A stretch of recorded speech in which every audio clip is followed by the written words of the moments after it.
नेपालको परिस्थिति असामान्य परिस्थिति हो। हुँदा हामी कहाँ आयो भने हिजो प्रजातन्त्र भन्ने राजनीतिक अधिकार मात्रै मागेर बसेका हामी हाम्रो देश रहन्छ कि रहन्न भन्ने ठाउँमा ल्याइ पुर्यायौँ हामीले। बाबुरामले 1 लाख मान्छे लिएर चाहिँ अब न्याय शक्ति घोषणा गर्छ। एक वर्षपछि चाहिँ सडक साफ जोकर हुन्छ, 2 जना मान्छे हुँदैन। हामी भानुभक्तलाई थुक्न सक्यौँ, हामी महेन्द्रलाई थुक्न सक्यौँ र सारमा त हामीले आफ्नो इतिहास थोक्यौँ, आफ्नो सभ्यता थोक्यौँ र हामीले आफ्नो मुखैमा थोक्यौँ। हाम्रो लडाईँ विदेशी र उनको दलालसँग हो, अरू केही पनि होइन। अब त्यो गएपछि म गर्छु भने चाहिँ नि यिनी सबै विदेशीबाट परिचालित यो वा त्यो रङका चाहिँ यिनीहरू चाहिँ प्यादा मात्रै हुन्, केही पनि होइन। सुगौली सन्धि पछिको जो जालो छ नि यसको अन्त्य नगरिकन नेपाल बन्दैन। पहिलो हाम्रो यो निष्कर्ष पुग्नु पर्यो। राष्ट्र उनको पोलिटिकल एजेन्डा बनायो, मागे खाने भाँडो, ठगे खाने भाँडो। हाम्रो कस्तो बुझाइ कस्तो हुन्छ भने कर तिर्ने भनेको यिनलाई लुट्नको निम्ति, गाडी तिर्नको निम्ति, यिनका चाहिँ परिवार पाल्नको निम्ति, यिनलाई जागिर दिनको निम्ति अथवा चाहिँ ब्रह्मलुट मचाउनको निम्ति हामीले कर तिर्ने। प्रचण्ड र बाबुराम भन्ने पात्र 8-10 वर्ष अगाडि विश्वका चमत्कारिक पात्रको रूपमा देशले खडा गरे। गाँच्दै देशै विदेशीले चलाउने र देश नै कोल्याप्स गर्ने ठाउँमा त हामीले ल्याइ पुर्याए। हाम्रो सभ्यता र संस्कृतिलाई कसरी मार्ने भन्ने दिशातिर पुरै राज्य सत्ता लागेको छ। यिनीहरूको तुलनामा मात्र होइन, यिनीहरूसँग तुलनै गर्न नमिल्ने गरी महेन्द्रको चिन्तन नेपाल सुहाउँदो थियो। सुगौली सन्धिपछि हाम्रो देश सारा त स्वाधीन थिएन होइन, कसैको विदेशीको गुलाम भइसकेको थियो। एकजना पनि यस्तो संस्था वा व्यक्ति छैन जसले यो समाजप्रति, यो राष्ट्रप्रति मेरो कर्तव्य छ भन्ने चाहिँ शब्द उच्चारण गरोस्। यत्रो लुट छ होइन। कर तिर्ने भनेको यहाँ त कस्तो दिमागमा पर्यो भन्छ भने यो उनीहरूलाई खानको निम्ति तिर्ने हो भन्ने पर्यो क्या। मान्छेले त्यही बुझिरहेछ। जस्तो सोभियत सङ्घमा 75 वर्ष कम्युनिस्ट पार्टीले शासन गर्यो, सोभियत कल्चर मर्यो, मान्यो त त्यही। सोचदेखि लिएर जीवन पद्धतिमा तपाईँ विदेशी हुनुहुन्छ, तपाईँ देशको समाधान कसरी दिनुहुन्छ, कसले पत्याउँछ? उनीहरूले हामीलाई समाज बनाउने, देश बनाउने बाटोमा हामीलाई जुट्नै दिएनन्। अनि प्रत्येक व्यक्ति विध्वंसक भएर गयो र व्यक्ति प्यारल सत्ता भएर गयो। मेरो संस्कृति के हो पनि थाहा छैन, मेरो सभ्यता पनि के हो थाहा छैन। त्यो थाहा नभएपछि म को हुँ भन्ने पनि थाहा छैन। त्यो थाहा नभएपछि समाज पनि थाहा छैन, देश पनि थाहा छैन। नेपालको विकास, नेपाल भन्ने देशको चाहिँ यो विकास आखिर कुन गर्ममा, कसको गर्ममा भयो त, कहाँ भयो त? यसको त इतिहास छ नि एउटा। त्यसले चाहिँ यो सबै समस्याको उन्मूलनको कुरो त गर्दैन। त्यो सोच त उसको होइन, भिजन त होइन। उसको भिजन त सत्तामा जाने मात्रै हो, नेपाल बनाउने त होइन। उनको शिक्षा प्रणालीका विरुद्धमा लड्न जरुरी छ। के सिकाइरहेका छन् यिनीहरूले हामीलाई, के पढाइरहेका छन्? राष्ट्रभन्दा बाहिर राजनीति पनि छैन, राजा पनि छैन, दल पनि छैन। यसलाई चाहिँ सर्वोपरि मानेर हामीले राजनीतिक अभ्यास सुरु गरेनौँ भने हामी यो लडाइँ लड्न सक्दैनौँ। राष्ट्रिय सङ्कट भनेपछि राष्ट्र रहने कि नरहने भन्ने ठाउँमा गएर चाहिँ तपाईँको जोडियो। अब त्यहाँ गएर टक्रायो। विदेशीका जति पनि पात्र र विषय छन् त्यसको हामी भक्त हुँदै गयौँ र त्यो पढाइ मूल्यले हामीलाई के गर्यो, हामी कहाँ जे छन् त्यसलाई हामीले निन्दा गर्न सिक्दै गयौँ। भरतजी, तपाईँलाई कार्यक्रममा हार्दिक स्वागत छ। हजुर धन्यवाद। हामीले पटक पटक छलफल गऱ्यौँ, पटक पटक अन्तर्वार्ता गऱ्यौँ। तपाईँका अन्तर्वार्ता धेरै सञ्चार माध्यममा पनि आए। अहिलेसम्मका अन्तर्वार्तामा हामीले समस्या मात्रै जनता सामु उजागर गऱ्यौँ, तर यसका विकल्प पनि त होलान्, यसका समाधानका उपाय पनि होलान्। आज हामी यो विषयमा केन्द्रित भएर छलफल गरौँला। म सबभन्दा कहाँबाट सुरु गर्छु? सबभन्दा पहिला भने जस्तो यहाँ समस्याका चाङ देखाइए, यी समस्याका चाङलाई समाधान गर्ने चाङका चाङ पार्टीहरू, अभियन्ताहरू देखिए। त्यही पार्टीको हालत यो अवस्थामा छ, समाधान गर्छु भन्ने। अब यसलाई कसरी बुझ्ने? अब यसलाई यो एउटा एकदमै जटिल प्रश्न हो। जस्तो म पनि लागेको यो 5-7 वर्षदेखि निरन्तर लागेको एउटा प्रश्न के हो भन्छ भने हामीले जो यथास्थितिमा समाधान भन्दै आयो नि, कहिले पार्टीलाई समाधान देखायौँ, कहिले व्यक्तिलाई समाधान देखायौँ, कहिले कुनै दलले बोकेका विचारलाई समाधान देखायौँ, तर समाधान कहीँ पनि निस्केन होइन, कतैबाट पनि देखिएन। अब यो हेरिसकेपछि हामी स्वयं म आफै चाहिँ अब एउटा नयाँ खालको एउटा सोच र छलफलमा गएँ। तपाईँको आफ्नै अभियान होइन, अभियान पनि छ। अब समस्या के हो त? हामी पहिले जस्तो तपाईँको समस्याको पहिचान नगरिकन तपाईँ समाधान दिन सक्नुहुन्न। पहिले त समस्या के हो भन्ने कुरो बुझ्नु पर्यो। अब त्यो चाहिँ कोर्समा चाहिँ त्यो पाटोमा जानुभन्दा पहिले पहिले यसलाई कसरी बुझ्ने, त्यो समाधानलाई पनि कुन स्तरबाट बुझ्ने, कति गम्भीरतापूर्वक बुझ्ने भन्ने कुरामा लग्नको निम्ति मैले अहिलेको परिस्थितिका 3वटा मुख्य विशेषताहरू, मैले आफूले बुझेका विशेषताहरू म चाहिँ भन्न चाहन्छु। जस्तो पहिले अहिलेको परिस्थिति के हो भन्छ भने मेरो आफ्नो भाषामा यो असामान्य परिस्थिति हो। यो हिजोको जस्तो मान्छेको जिन्दगी मोटामोटी रूपमा चलेको, अथवा चाहिँ राज्य प्रणाली मोटामोटी रूपमा चलेको, सामान्य रूपमा एउटा नियम कानुनभित्र चलेको, चल्दा चल्दै कतै कतै चाहिँ अब समस्याहरू देखिने हैन, त्यस्तो परिस्थिति होइन। अब नेपाल चाहिँ एउटा नयाँ मोडमा जान खोजिरहेछ हैन, एउटा यो असामान्य परिस्थिति हो। र दोस्रो योसँग जोडिएको पाटो के हुन्छ भने यो सङ्कटको परिस्थिति हो हैन। जस्तो यो हामी समस्या भन्छौँ नि सामान्य भाषामा, त्यस्तो सामान्य समस्या होइन यो सङ्कटको परिस्थिति हो। सङ्कट भनेको के हो भन्छ भने जब राज्य प्रणाली र समाजका प्रणालीहरू जरैदेखि जब चरमराउँछन् र त्यसले थेग्न नसक्ने जब अवस्था उत्पन्न हुन्छ नि, अब त्यसलाई सङ्कट भनिन्छ। त्यसै कारणले मैले भने अब नेपाल नयाँ मोडतिर जान खोजिरहेको छ। यथास्थितिमा अथवा यसैको निरन्तरतामा चाहिँ अब यो अगाडि जाँदैन। पहिलो कुरो हामीले बुझ्नुपर्ने माने समाधान खोज्दाखेरि हामीले यो स्तरबाट अब बहस गर्नु पर्यो भन्न खोजेको। दोस्रो, अब यो सङ्कट कस्तो हो त भन्छ भने यो सङ्कट राजनीतिक सङ्कट होइन, यो सङ्कट राष्ट्रिय सङ्कट हो हैन। राष्ट्रिय सङ्कट भन्नाले के भन्छ भने अब राष्ट्र भनेपछि त्यसभित्र राजनीति पनि आयो, सभ्यता र संस्कृति पनि आयो, अब त्यसपछि अर्थतन्त्र पनि आयो हैन। माने हाम्रो जति पनि जीवन पद्धति हो, राज्यका जति पनि जीवन पद्धतिहरू हुन्, सबै सङ्कटग्रस्त भइसकेपछि अब यसले राष्ट्रिय सङ्कटको रूप लियो। हामीले बुझ्नुपर्ने राजनीतिक सङ्कट भनेको भए कुनै राजनीतिक दल अमुक राजनीतिक पार्टीहरूमा हो एकदम हो। अब राष्ट्रिय सङ्कट भनेपछि यो पार्टी र दल भन्दा पनि माथि छ, धेरै माथि भयो। यो आम सङ्कट भयो। अब आम सङ्कट भयो। सुन्नुहोस् है, अब यो आम सङ्कट भएपछि अब यो कहाँ जोडियो त भन्छ भने यो राष्ट्रिय सङ्कट भनेपछि राष्ट्र रहने कि नरहने भन्ने ठाउँमा गएर चाहिँ तपाईँको जोडियो। अब त्यहाँ गएर टक्रायो। जस्तो हामी छलफल गरिरहेछौँ नि, देश भाँडे, अब देश चाहिँ विदेशीहरूको कब्जामा जाने हो कि युद्ध सुरु हो कि, छलफल त धेरै कोणबाट चलिरहेछ। यो छलफल किन आयो भन्छ भने राष्ट्रिय सङ्कट भएको हुनाले आयो, राष्ट्रको अस्तित्वमाथि प्रश्न आयो। दोस्रो हामीले बुझ्नुपर्ने कुरा यो हामीले नबुझ्नु हुने कुरा। र अब तेस्रो चाहिँ जरुरी चिज के हो एकदम हामीले बुझ्नुपर्ने है। अब त्यो विदेशीको बाहिरको डिजाइन यिनलाई प्रयोग गरेको तर हामीले बुझ्न नसकेको एउटा अहिले एउटा ठुलो चाहिँ भ्याकुमको अवस्था छ दिमागमा, हाम्रो दिमागमा चारैतिर मूल्यहरूमा, विचारमा, अब एउटा सोचमा, सबैतिर एउटा भ्याकुम छ, ग्याप छ। अब त्यो कस्तो ग्याप हो त भन्छ भने यिनीहरूले माओवादी युद्धदेखि लिएर 62-63 सालसम्म आउँदाखेरि हामीसँग हिजो जे थिए, हाम्रा सोचहरू, हाम्रा चिन्तनहरू, हाम्रा विचारहरू, मूल्यहरू हैन, अथवा आचरणहरू, संस्कारदेखि त्यो सबैलाई यिनले प्रतिगामी भन्न सिकाए हैन, त्यो एउटा डिजाइनमा। र हामी चाहिँ अग्रगामी बाटोमा जानुपर्छ भने मान्छेले बुझेन, हामीले बुझेनौँ, हामी लाग्यौँ र भएका चिज हामी सबै ध्वस्त गऱ्यौँ। यिनको पछि लागेर हामी सबै ध्वस्त गऱ्यौँ। तर सुनिश्चित रूपमा विदेशीले के गर्यो भन्छ भने नयाँ बन्न दिएन।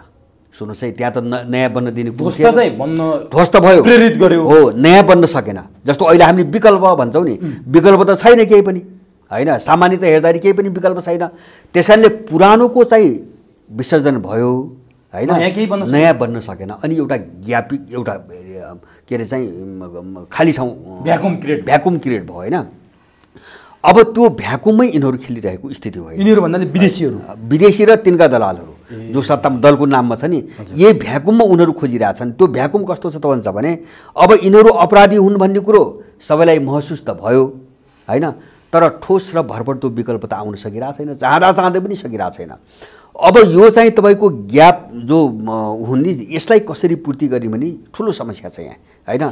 जस्तो त्यो विचारमा ग्याप छ। सुन्नुहोस् है, एउटा हाम्रो दिमागमा, हाम्रो सोचाइमा ग्याप छ, हाम्रो विचारमा ग्याप छ, हाम्रा मूल्य मान्यतामा ग्याप छ, हाम्रो जीवन पद्धतिमा ग्याप छ हैन, राज्य प्रणालीका चाहिँ तपाईँको जस्तो कानुन नियमहरूको कायमको प्रश्नमा ग्याप छ। हामी सुशासन भन्छौँ नि हैन, सुशासन र चाहिँ कुशासनको बिचमा ठुलो ग्याप छ।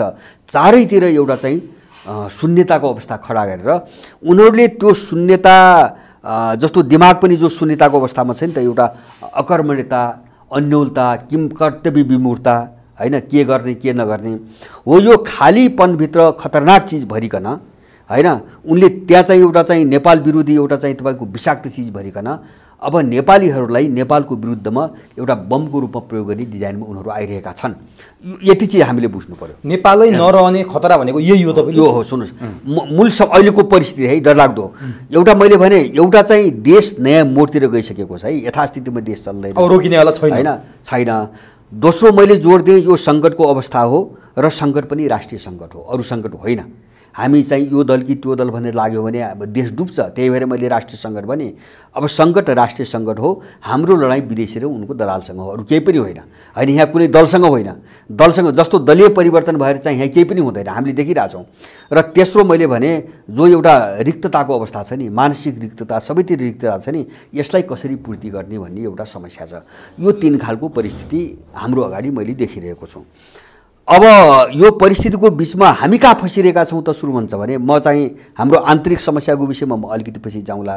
जस्तो जनरली सामान्यतः हेर्दाखेरि हामी कस्तो भ्रममा बाँचेर आयौँ भन्ने कुरा हामीले हेरौँ। उनीहरू कहाँ खेले, जस्तो हामीलाई अहिले चाहिँ अप्ठ्यारोमा कहाँ पारे भन्दाखेरि पहिलो कुरा हामीले बुझ्नुपर्ने 2007 साल यता जो प्रजातन्त्रको नाममा जो प्रणाली आयो नि, त्यसमा दललाई सर्वोच्च मानिएको छ। दलीय सर्वोच्चताको प्रणाली हो यो।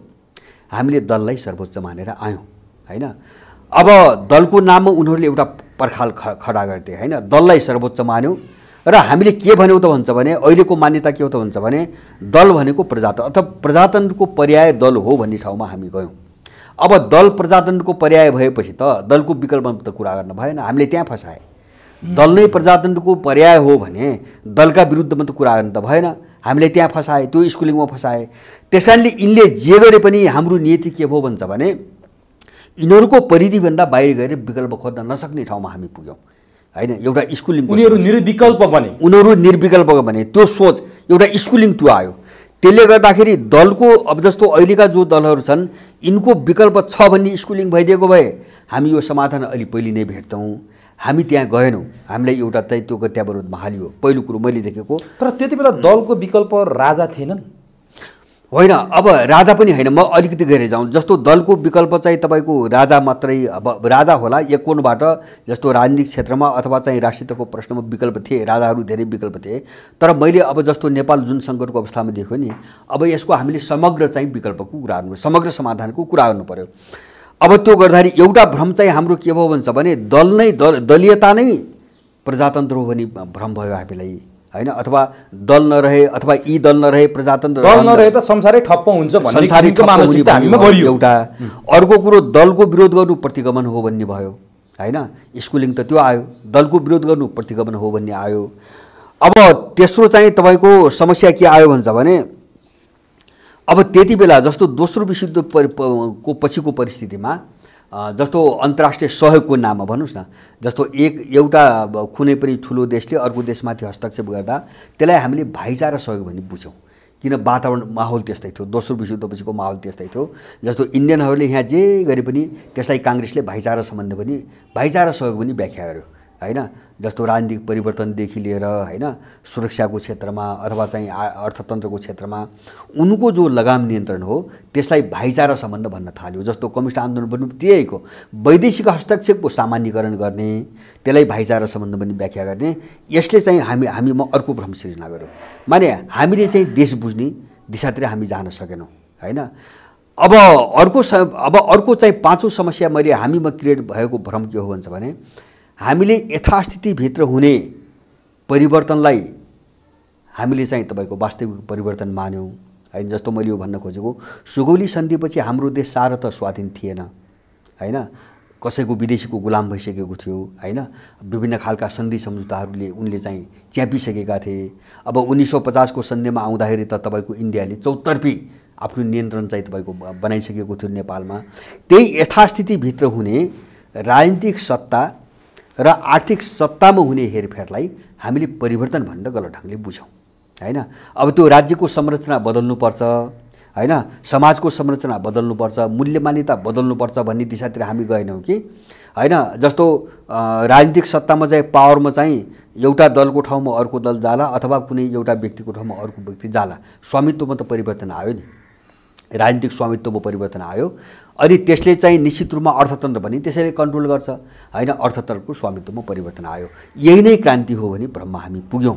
र अब हामीले यथास्थितिमा घुम्ने जो प्रक्रिया हो नि, यो प्रक्रियाबाट हामी बाहिर मुक्त हुन सकेनौँ। आजको दिनसम्म सकेनौँ। यो दुईटा चिज हाम्रो अगाडि ठुलो समस्या। एउटा मैले पनि एउटा परिस्थिति के हो भन्ने मैले जो सुरुमा भने नि सङ्कटको अवस्था, एउटा त नेपालको परिस्थिति के हो अहिले त्यो बुझाइमै हामी कहाँ समस्या छ। एउटा मेरो लडाइँ सधैँभरि यसैसँग हो। दोस्रो चाहिँ इतिहासको समीक्षा गर्ने प्रश्नमा हामी अहिले पनि चुकिरहेका छौँ र हामी पनि कहाँ छौँ हुन्छ भने हामीले एजेन्डामा समाधान खोजिरहेका छैनौँ। समस्याको मूल कहाँ छ र कहाँबाट यो समस्या आइरहेछ हामी त्यहाँसम्म पुग्न सकिरहेका छैनौँ। त्यसकारणले हामीले चाहिँ जस्तो यिनी अपराधीहरूको विरोध गर्दा गर्दै पनि हैन अब एउटाको विकल्प यही भित्रै छ भन्ने हिसाबले अहिले पनि हामी सोचिरहेका छौँ। हामी यो दुईटा समस्याबाट मुक्त नभइकन हैन पहिलो समस्या चाहिँ देशलाई वास्तवमा जस्ताको तस्तै नबुझिकन अहिलेको परिस्थितिलाई र दोस्रो 7 साल यता हामी जुन भ्रमहरू मल्यौँ नि त्यसबाट बाहिर नगइकन हाम्रो अब आफ्नो समस्या आउँदा आफ्नो समय यो त मैले बाहिरको समस्याको कुरा गरेँ। हामी आफूभित्र रहेको समस्या के हो भन्ने ठाउँमा हामी पुग्दैनौँ र त्यहाँ नपुगिकन यसको समाधान के हो भन्ने हामीले भन्न सक्ने कुरा हुँदैन। मैले यो समस्या देख्छु यसमाथि चाहिँ अलिकति गम्भीर बहस हुनुपर्छ भन्ने चाहिँ लाग्छ। मेरो आफ्नो बुझाइ चाहिँ त्यो हो। हामी भित्रको समस्या चाहिँ के हो हेर्नुहोस् अब यसलाई चाहिँ 4-5 वटा पाटोमा हेर्नुपर्छ भन्ने छ। जस्तो हाम्रो छलफल बहस मेरो अहिलेसम्मको प्रयास त्यही आधारमा हामीले सङ्गठन पनि गरिरहेका छौँ। मैले यसलाई 4-5 वटा चाहिँ तपाईँको चरणका समस्या देख्छु। पहिलो समस्या हाम्रो दृष्टिकोणको तहमा समस्या छ। हामी यो स्पष्ट हुनुपर्छ। अब यो लडाइँ लड्ने हो भने हामी प्रश्न के हुनुपर्छ पहिलो समस्या दृष्टिकोणको तहमा हेराइको तहमा हाम्रो समस्या छ। त्यो भनेको के हुन्छ भने हामीले जो विचार अपनायौँ त्यो हाम्रो होइन। पहिलो हामीले त्यो प्रश्न हुनुपर्छ त्यो विचार हाम्रो होइन। त्यो बाहिर निर्मित भइकन बाहिरका समाजहरूको सापेक्षतामा उनले विकास गरेका चिजहरूलाई हामीले कपी गरेर लिइरहेका छौँ। हाम्रो थट गलत छ। सुन्नुहोस् है जस्तो चाहिँ तपाईँको कम्युनिस्ट पार्टीको नाममा प्रजातान्त्रिक समाजवादको नाममा वा चाहिँ अहिले लोकतान्त्रिक गणतन्त्रको नाममा यो कुनै पनि कन्सेप्टहरू यिनका प्रयोगहरू अथवा यी मुद्दासँग सम्बन्धित स्ट्रगल सङ्घर्षहरू नेपालमा भएका होइनन् तिनी बाहिरका प्रयोगहरू हुन्। हामीले त्यो बाहिरको चिजलाई हामीले यहाँ कपी गरेर ल्यायौँ। पहिलो समस्या है हाम्रो हावापानीले त्यसलाई एडजस्ट गर्न सकेन। एडजस्ट हुने कुरै भएन। जबकि त्यो विकासै अन्त भएको हो भने होइन जस्तो संसदीय प्रजातन्त्र त बेलायतमा राजा र संसदको बिचको लडाइँको चाहिँ उपज न हो। अनि त्यो लामो लडाइँ वर्षौँ दशकौँसम्म चलेपछि अब समाधान कसरी निकाल्ने त भन्दाखेरि राजा र त्यहाँको चाहिँ संसदको बिचमा जो सम्झौता भयो नि त्यो सम्झौताले चाहिँ निकालेको मोडालिटी हो होइन। त्यो त ब्रिटिस मोडालिटी हो। हामीले त्यसलाई कपी गऱ्यौँ हैन। कसैले अमेरिकन मोडालिटी कपी गरे कसैले फ्रेन्च मोडालिटी कपी गरे तर उनको मोडालिटी उनकै देशमा निस्किएको थियो त्यही सुहाउँदो थियो किन त्यहाँको सङ्घर्षले चाहिँ जन्माएको थियो त्यो मोडालिटी। त हामी जो कपी गर्नेहरू भयो नि यिनी उँभो किन लागेन त भन्छ भने अब त्यो समाजको कपी त हाम्रो समाजमा मिल्दैन। अब त्यहाँभित्रका केही एकैछिन रोके है जस्तो बाहिरको हावापानीमा हुर्किएको बिरुवा ल्याएर हामी यहाँ रोप्यौँ कपी पेस्ट गऱ्यौँ भने तपाईँको तर्क छ। हजुर कतिपयले के भन्छन् भने नेपाल सुहाउँदोमा अलिकति जोडे है त्यो ठ्याक्क त्यो तपाईँ आउनु होला फेरि आफ्नो विषयमा। कतिपयले नेपाल सुहाउँदो भनेको पञ्चायत थियो जुन महेन्द्रले चाहिँ नि सुरुवात गरेका थिए 2017 सालमा। त्यो पञ्चायत नेपाल सुहाउँदो थियो तर त्यो कहिलेसम्म थियो भने 2028 साल जब महेन्द्र जीवित थिए त्यति बेलासम्म नेपाल सुहाउँदो थियो। तर महेन्द्रले जब वीरेन्द्रलाई सत्ता हस्तान्तरण गरे उनी स्वर्ग भए त्यसपछि त्यो दिनदेखि पञ्चायत सकियो र नेपाल यो अवस्थामा आयो पनि भन्छ। तपाईँले यसलाई चाहिँ कसरी लिनुहुन्छ? होइन जस्तो राजाहरूको म सबै क्षेत्रमा भन्दैन यति मात्रै मैले भने नेपाल सुहाउँदो भन्नाले जस्तो महेन्द्रको कदन सबै क्षेत्रमा म भन्दैन है। जस्तो सामाजिक क्षेत्रमा धेरै विवादहरू छन् अथवा चाहिँ सांस्कृतिक क्षेत्रमा धेरै विवादहरू छन्। अब तिनी विषय छलफलका विषय छन्।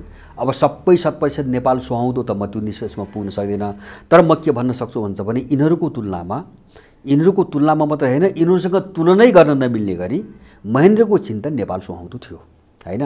नेपाल सुहाउँदो थियो किन उनले त्यो प्रयोग गर्न खोजे हैन। जस्तो आर्थिक क्षेत्रमा त्यो प्रयोग गर्न खोजे हैन। अब सामाजिक क्षेत्रमा पनि त्यो प्रयोग गर्न खोजे। अब कतिपय उनका पनि आफ्ना समस्या थिए गल्तीहरू थिए पुरै चाहिँ उनी शुद्ध थिए भन्ने कुरा होइन।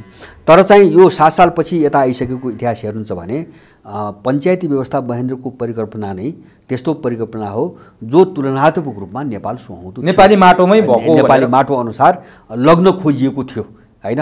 अब त्यहाँभित्र यान्त्रिकता पनि थिए तर चाहिँ नेपाली माटोलाई हेर्न खोजिएको थियो विशेष गरिकन राष्ट्रियताको प्रश्नमा तुलनात्मक रूपमा त्यो चाहिँ नेपाली बन्द भयो। तपाईँको भाषामा हेर्नुहोस् शिक्षामा हेर्नुहोस् अब चाहिँ जस्तो अर्थतन्त्रको क्षेत्रमा हेर्नुहोस् अथवा चाहिँ वैदेशिक सम्बन्ध सबै क्षेत्रमा नेपाललाई आफ्नो खुट्टामा कहाँ खडा गर्ने भन्ने एउटा सोचमा उनी थिए। यो चाहिँ विवादको विषय होइन। अब अघि तपाईँको विषयमा अब मैले भने एउटा चाहिँ तपाईँको विचारको मैले विचारधाराको कुरो गरेँ नि। हामी कहाँ एउटा ठुलो समस्या छ।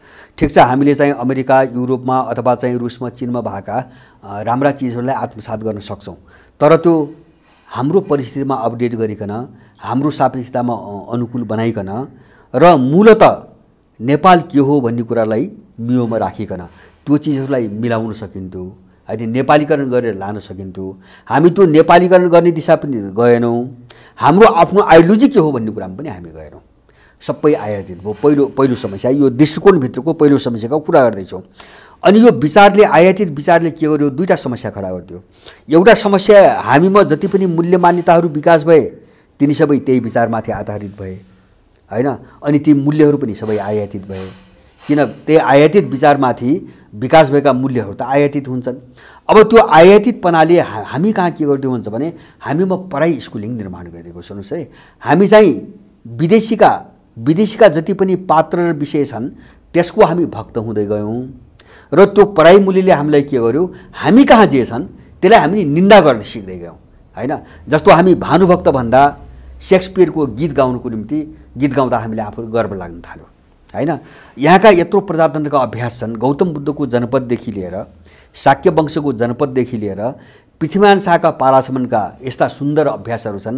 हामी चाहिँ प्रजातन्त्रको कुरा गर्दाखेरि हामी लिङ्कनको कुरा गर्न थाल्यौँ। लिङ्कनको गफ चुड्दा आफूलाई ठुलो विद्वान भएको मान्न थाल्यौँ। गान्धीको कुरा गर्दा जस्तो चाहिँ हामी गान्धी जयन्ती मनाउन थाल्यौँ बडो गर्वका साथ। यहाँको मुख्य पार्टी नेपाली काङ्ग्रेसले आफ्नो कार्यक्रममा गान्धीको फोटो राखेको। हामी चाहिँ मार्क्स जयन्ती मनाउन थाल्यौँ नियमित रूपमा, धर्म जस्तै, आफ्नो चाडबाड जस्तै, संस्कृति जस्तै गरेर हामीले लिङ्कनको चाहिँ मनाउन थाल्यौँ।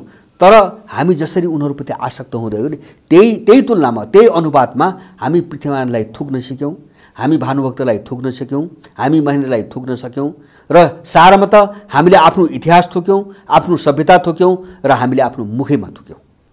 त हाम्रो यस्तो स्कुलिङ आयो, होइन। दोस्रो दृष्टिकोणमा यस्तो समस्या आयो। अनि तेस्रो समस्या के भन्छ भने यसले अवधारणामा समस्या ल्यायो। यो विचारले, जो आयातित विचार हो नि, यसले हाम्रो अवधारणा, कन्सेप्टहरूमा समस्या कहाँ ल्यायो भन्छ भने जस्तो एउटा म तपाईँलाई उदाहरण दिन्छु, दुई तिनवटा उदाहरण दिन्छु, बडो चाखलाग्दो उदाहरण छन्। जस्तो प्रजातन्त्रको एउटा सबभन्दा सुन्दर विशेषता प्रतिस्पर्धा भन्छन् यिनीहरू, होइन। मध्य सुन्छु प्रतिस्पर्धा भनेको के हुन्छ भने एउटाले अर्कालाई निषेध गर्ने, प्रतिस्पर्धा दिने। जस्तो चुनावमा जान्छ, ठुलो दल वा जित्ने दलले सरकार बनाउँछ, अर्काले विरोध गर्छ र विरोधलाई उनीहरूले धर्म भनी व्याख्या गरेका छ। माने निषेध नै यो शासन प्रणालीको धर्म भयो। सहकारी होइन, मैले यहाँ जोड्न खोजेको सहकारी होइन, तपाईँ समाज कसरी बनाउने, देश कसरी बनाउने र सबै मिलेर सहकारी कसरी गर्ने, हामी त्यो सोचमा हामी पुगेनौँ। हामी त्यो विदेशी सोचमा कहाँ आयो त हुन्छ भने एकले अर्कोलाई निषेध कसरी गर्ने। र यहाँको चाहिँ शासन प्रणाली निषेधको मूल्यमा आधारित भयो।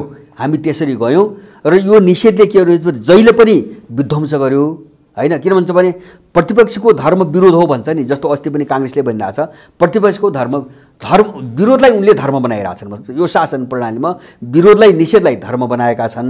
त्यसले चाहिँ तपाईँको कहिल्यै पनि यिनलाई पोजिटिभ सोचतिर लगेन, होइन।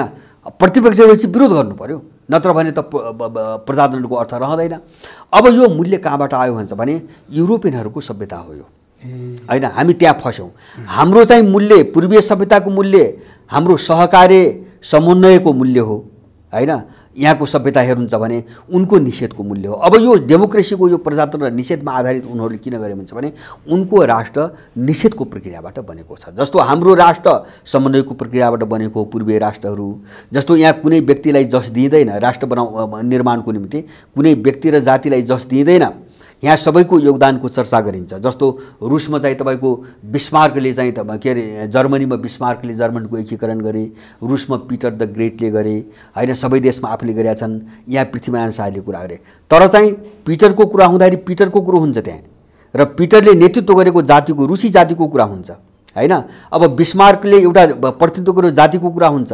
त हामी कहाँ पृथ्वीनारायणको कुरा हुँदाखेरि विषय नगरजीको कुरा पनि हुन्छ, अमरसिंह भक्ति थापाको कुरा पनि हुन्छ, झागल गुरुङको कुरा पनि हुन्छ, होइन। अब त्यस बेलाका राई लिम्बूहरू छन् अथवा मधेसी, सबैको चर्चा हुन्छ त्यहाँ हुन्छ। यो हाम्रो पूर्वीय दर्शन हो। पूर्वीय दर्शन। अब त्यो मैले यो प्रजातन्त्रको नाममा यो निषेधको प्रणाली हामी कहाँ किन आयो त भन्छ भने उनीहरूले चाहिँ जाति निषेधको चाहिँ तपाईँको लडाइँबाट राष्ट्र निर्माण गरेका हुन्, होइन। जस्तो जातीय सत्ता थिए, युरोपमा जातीय सत्ता थिए। एउटा जातिको विरुद्धमा जसले विद्रोह गर्न सफल भयो त्यो जातिले सत्ता कब्जा गर्यो र आफ्नो जातीय आइडेन्टिटीबाट राष्ट्र बनायो। जस्तो चाहिँ रुस भन्छौँ नि, रुसी जातिको नामबाट रुस छ होइन। जर्मन जातिको नामबाट जर्मनी बनेको छ, फ्रेन्चहरूको नामबाट फ्रान्स बनेको छ, सर्बियालीहरूबाट चाहिँ नामबाट सर्ब बनेको छ। तर तपाईँको एसियाली राष्ट्रहरू कुनै जातिको नामबाट, कुनै सम्प्रदायको नामबाट बनेका छैनन्। जस्तो नेपाल भन्ने कुनै चाहिँ जाति छैन यहाँ होइन। जस्तो भारतमै चाहिँ तपाईँको भन्छ नि, भारत भन्ने कुनै जाति छैन। अन्त पनि तपाईँ यो पाउनु न, स्थितिपति पाउनु न। यो प्राचीनकालको यो पछि बनेकाहरूमा त असर आएको छ, तर प्राचीन सभ्यतामा यो पाउनुहुन्न। अब यो चाहिँ राष्ट्र निर्माणको चाहिँ उनको धारा निषेधमा आधारित छ र उनीहरूले शासन प्रणाली पनि त्यही सिद्धान्तबाट बनाए। त्यो हामीले अवलम्बन, उनको शासन प्रणाली पनि निषेधकै सिद्धान्तबाट बन्यो। त हामी कहाँ निर्यात गरियो त्यो होइन, हामी कहाँ निर्यात गरियो। त्यसले गर्दाखेरि उनीहरूले हामीलाई समाज बनाउने, देश बनाउने बाटोमा हामीलाई जुट्नै दिएनन्, सहकारीको बाटोमा हामीलाई जानै दिएनन्, हाम्रो अपनत्व बोक्नै दिएनन्। हाम्रो दिमाग वास गरे उनीहरूले, हामी त्यहाँ फस्यौँ। एउटा दृष्टिकोणको ठाउँमा चाहिँ एउटा चाहिँ मैले भने तीनटा कुराहरूमा त दृष्टिकोणको समस्या कहाँ हुन्छ भने, एउटा विचार आयातित छ सिङ्गो, हामी कहाँ डेभलप भएको नेपाली समाज, यहाँको जलवायु, यहाँका मान्छे, यहाँको संस्कृति, यहाँको सभ्यता, यहाँका धर्महरू, यो सबै हेरिकन हामीले बोकेका विचारहरू विकास भएका होइनन्। हामी त्यहाँ फसिरहेका छौँ। त्यस कारणले हामीले पहिले विचारको तहमा सोच्नु पऱ्यो, हाम्रो आइडियोलोजी के भन्ने ठाउँमा जानु पऱ्यो।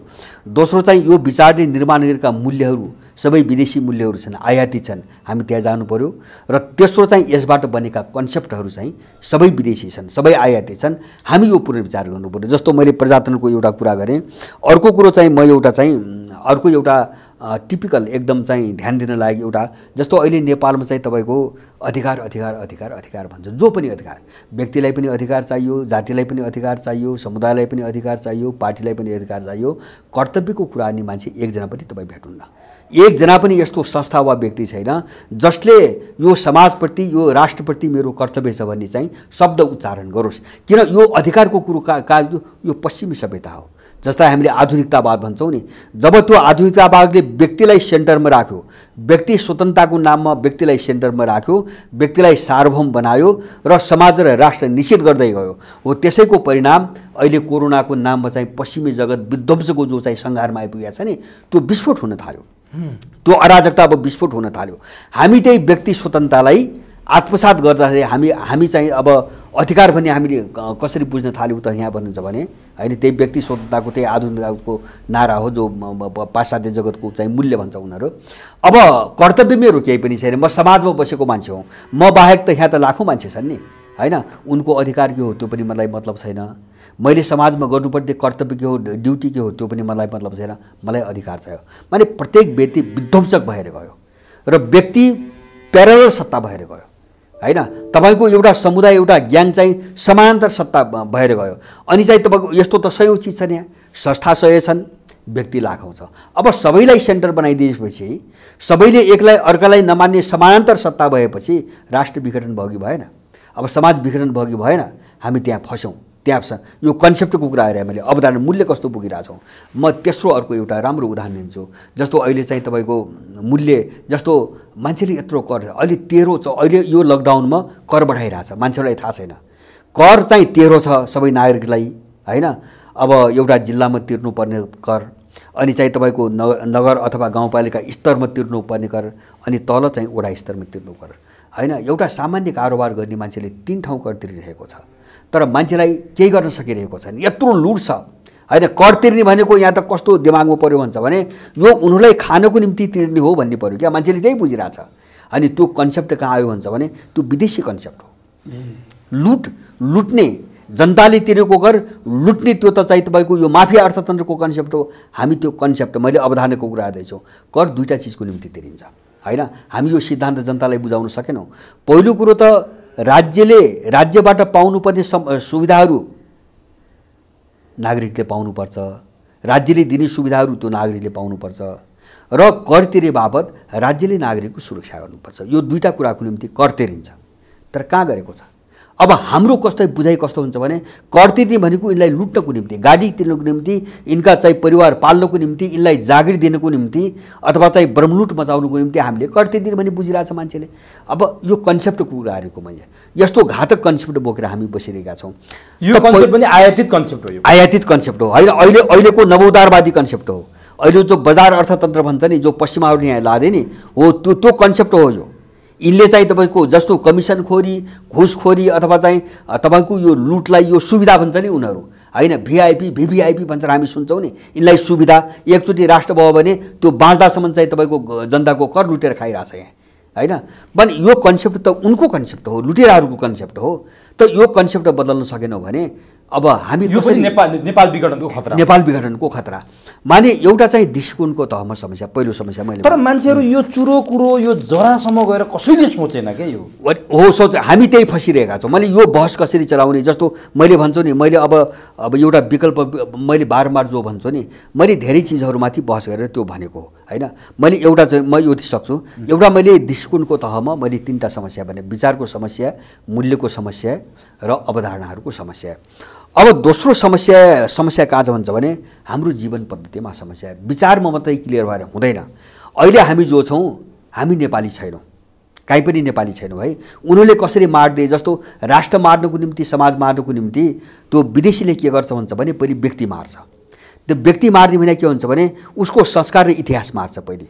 जस्तो हामीसँग तपाईँ हेर्नुहोस्, हामीसँग आफ्नो पनि केही पनि छैन आज, उनीहरू यहीँ खेलिरहेका छन् होइन। जस्तो हामी निरीह किन छौँ, हामी अकर्मण्य किन छौँ होइन। केपीले यसो गर्यो, देउबाले यसो गर्यो, प्रचण्डले यसो गर्यो होइन, अथवा चाहिँ हल्लाले गर्यो, फल्लाले गर्यो, विदेशीले गर्यो, तर केही गर्न सकिरहेका छौँ। किन भन्छ भने गर्ने जो ऊर्जा आउने चिज हो नि त्यो हामीसँग छैन, हामीले यो बुझिरहेका छैनौँ। जस्तो हामी खानपानमा विदेशी भइसक्यौँ, हामी बोली भाषामा हामी विदेशी भइसक्यौँ, लवाई खाउमा हामी विदेशी, धर्म संस्कृति विदेशी हुँदा हामी कहाँ आयौँ त भन्छ भने सुन्नुहोस् है, यो यति खतरनाक र डरलाग्दो चाहिँ समस्या आयो। हामी कहाँ कस्तो संस्कार आयो भन्छ भने जस्तो बर्थडे भन्छ अहिलेको चाहिँ पुस्ताले, यो बोर्डिङको शिक्षाले कसरी समाप्त पार्दियो हाम्रो जेनेरेसनलाई। बर्थडे भन्छ जन्मदिन मनाउँछ र उसले उल्टो सिकाइरहेछ, उसको हाम्रो कल्चर मार्नको निम्ति के सिकाइरहेछ, मोमबत्ती बालेर निभाउनु सिकाइरहेछ। हामी दीप प्रज्वलन भन्छौँ हाम्रो संस्कार होइन, कि त्यो जीवन हो, त्यो प्रकाश हो, बत्ती उनीहरूले त्यो बनाएर निभाउनु सिकाइरहेका छन्। जसलाई हामी अपशकुन भन्छौँ, जसलाई हामीले अलक्षिण भन्छौँ। जस्तो बत्ती बालेको बेला कतै निभ्यो, दियो निभ्यो भने अलक्षिण लाग्यो अथवा अपशकुन पस्यो भन्छौँ हामी होइन, हामी प्रकाश खोज्छौँ होइन। उनले ठ्याक्कै विपरीत दिशातिर लगिरहेछन्। किन भन्छ भने उनले त समाज मार्नु पऱ्यो, उनले त्यहाँ आइरहेछन्। किन तपाईँको कागको बच्चालाई घरैदेखि मारिदिनु भयो भने अब परिवार मर्यो। सुन्नुहोस् है, हाम्रो सन्तान सुरुदेखि चाहिँ मर्यो भने परिवारको संरचना मर्छ, परिवार मर्यो भने समाज मर्छ, समाज मर्यो भने राष्ट्र मर्छ। त्यसैले उनले चाहिँ भाषामाथि आक्रमण गरेर, जस्तो इङ्ग्लिस शिक्षा प्रणाली किन आयो, यसैको निम्ति आयो।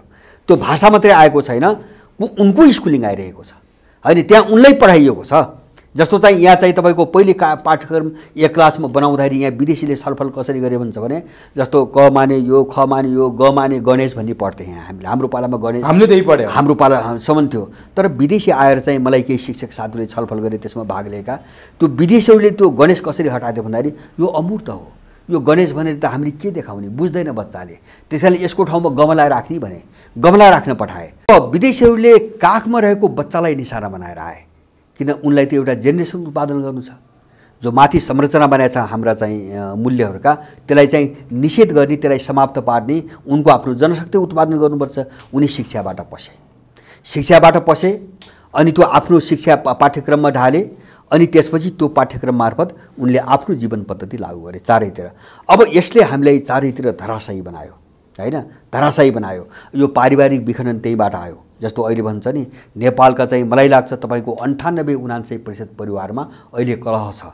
लोग्ने स्वास्नी, बाबुआमा छोराछोरी अथवा चाहिँ बाबुआमा र चाहिँ तपाईँको हाम्रो त जोइन्ट फ्यामिलीको कल्चर हो। त्यो सबै एकदम चाहिँ नाजुक अवस्थामा अहिले पुगेको छ। चारैतिर अन्तर्विरोध छ, द्वन्द्व छ होइन। मान्छे एकदम स्वार्थी र उपभोक्तावादी गरेर आफूलाई मात्रै हेर्छ होइन। मैले अघि नै भने कर्तव्यको भावना कहीँ पनि छैन। परिवार विघटन भयो। परिवार विघटनको प्रक्रियाले समाज विघटन गर्न थाल्यो। साम्प्रदायिकता कहाँबाट आयो? पहिले मान्छेको विघटन भयो, उनले मान्छेको विघटन सुरु गरे, व्यक्ति विघटन, त्यसले परिवार विघटन गर्यो, त्यसले समाज विघटन गर्न थाल्यो, त्यसैले राष्ट्र विघटन गर्ने हो। उनीहरू जीवन पद्धतिमा हाने। जस्तो तपाईँको जीवन नै चाहिँ विदेशी बन्छ, तपाईँको खानपानदेखि लिएर सोचाइसम्मको सारा चिज जब विदेशी बन्छ र तपाईँले जब आफूलाई नेपाली हुँ भनेर के भन्छ भने पहिचान मलाई चिन्ने भने पहिचान भने के हो हुन्छ भने पहिचान भनेको संस्कृति हो, केही पनि होइन। मान्छेको पहिचान भनेको समाजको पहिचान हो, समाजको पहिचान राष्ट्रको पहिचान हो, त्यो भनेको सभ्यता र संस्कृतिको पहिचान हो। जब तपाईँ आफ्नो सभ्यता बुझ्नुहुन्न, आफ्नो चाहिँ संस्कृति बुझ्नुहुन्न, जसभित्र भाषा, लवाई खुवाई, वेशभूषा सबै चिजहरू छ, अब यो बुझ्नु भने तपाईँले आफूलाई पनि चिन्नुहुन्न। जब तपाईँ आफूलाई चिन्नुहुन्न, तपाईँ समाज चिन्नुहुन्न, तपाईँ देश चिन्नुहुन्न, त्यसपछि तपाईँ के को निम्ति कारण हुन्छ? भोकका निम्ति कारण हुन्छ। मैले भने नि अधिकारको कुरो आएर चाहिँ ऊ चाहिँ भोकको कुरा मात्रै गरिरहेको छ। अहिलेको मान्छे उपभोक्तावादी बनेर चाहिँ तपाईँको अय्यासको कुरो मात्रै गरिरहेको छ, आफ्नो कुरो मात्रै गरिरहेको छ। हो यस्तो भयो भने उसले जहाँबाट भोक प्राप्ति हुन्छ उसले त्यसको निम्ति काम गर्छ। मान्छे विदेशीको डिजाइनमा त्यहाँ प्रयोग भइरहेछ, थाहा छैन होइन, उसले आफूलाई बिर्सिसक्यो। म को हुँ भने बिर्सिसक्यो, म नेपाली हुँ भन्ने कुरो बिर्सिसक्यो।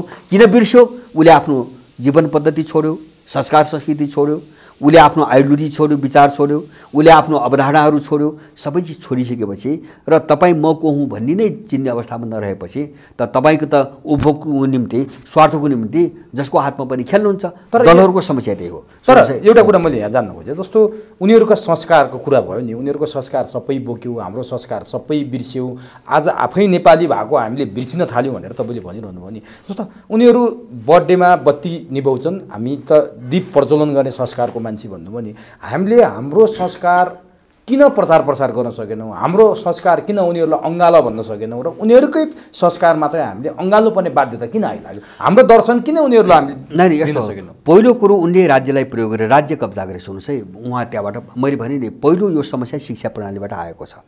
28 सालमा नयाँ शिक्षा प्रणाली मेकाली शिक्षा प्रणाली सुरु भयो।